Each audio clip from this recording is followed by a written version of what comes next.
அவ்வளவு அழகான பெண்மணி மந்தோதரி படுத்துறத பார்த்தான். இதெல்லாம் பார்த்து சீதை தான் இவள் என்று ஆஞ்சநேயர் தீர்மானித்தார். ஆஞ்சநேயருக்கு சந்தோஷம் தாங்கலையா. அதெல்லாம் என்ன பண்ணார், அடுத்த வினாடி சீதையை பார்த்தாச்சுன்னு கை தட்டுறார். ராவணன் தூங்கிட்டு இருக்கான். அது போறாதான், வானர்களுக்கு சந்தோஷம் வந்தா அவ வாளை எடுத்து முத்தமிட்டு போலாம். தன் வாளுக்கு ஒரு பிளையிங் கிஸ் கொடுக்கல, நேரே கிஸ் கொடுத்துட்டார்.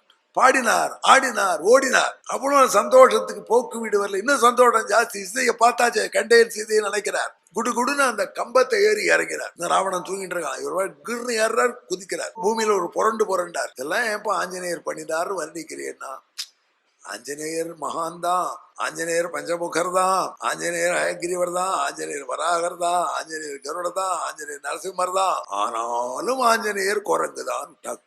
ஏற்பட்ட கல்ச்சரல் ஆஞ்சநேயரே ஒரு நிமிஷம் அப்படி ஆயிட்டாராம். நல்ல வேலை, அவருக்கு நமக்கு என்ன வித்தியாசம்னா உடனே அவர் தெளிஞ்சார். நம்ம தெளிய மாட்டோம். இது சீதையா இருக்க முடியாது. சீதா தேவியா இருந்தால் ராமன் இல்லாத போது படுக்கையில ஆனந்தமா படுத்துட்டு இருப்பாளா? எப்படி தெரியும் உமக்கு? சீதை இன்னும் பார்க்கல. என்ன அந்த ராமன் இவள்கிட்ட வச்சிருக்கிற அன்பு நிச்சயம் இவளை தப்பு செய்ய விட. இப்படி அலங்காரம் பண்ணி மேக்கப் பண்ணா படுத்துப்போ. அதனால இது வேற யாரோ அப்படின்னு தெரிஞ்சு சரி அவசரப்பட்டோம் என்று கிளம்பினார். மண்டோதரிய மறுபடியும் பார்த்தார். நோனோ, இவள் சீதை இல்லைன்னு. சாமுத்திரிகா லட்சணத்துல ரொம்ப கெட்டிக்கார ஆஞ்சு.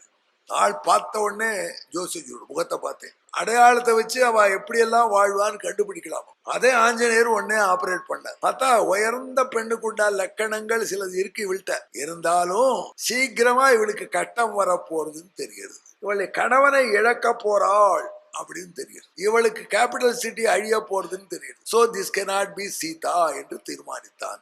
மறுபடியும் பான பூமியில அங்க இங்க சேர்த்து பார்த்தா அவருக்கே பெரிய கவலை வந்து கொடுத்து. ஏண்டா, நீ பிரம்மச்சாரி தானே அனுமானே? ஆமா. இத்தனை பெண்களை பார்த்திருக்க க்ளோஸ்அப்ல, நீ பிரம்மச்சாரியா? அவர்கள்லாம் இங்க யாரும் வரமாட்டான். தன் கடவுளுடைய அந்தப்புறம்னு அறகுற ஆடையோடு படுத்துட்டு இருக்கான். அவ ஒத்தொத்தரா நீ பார்த்துட்டு நான் குமார பிரம்மச்சாரினே நமஹான்னு அக்ஷதை போட்டிருக்க வாங்கின்னு உட்காந்து, நீ பிரம்மச்சாரியா நீ என்று தன்னைத்தானே கேட்டுக்கொண்டார்.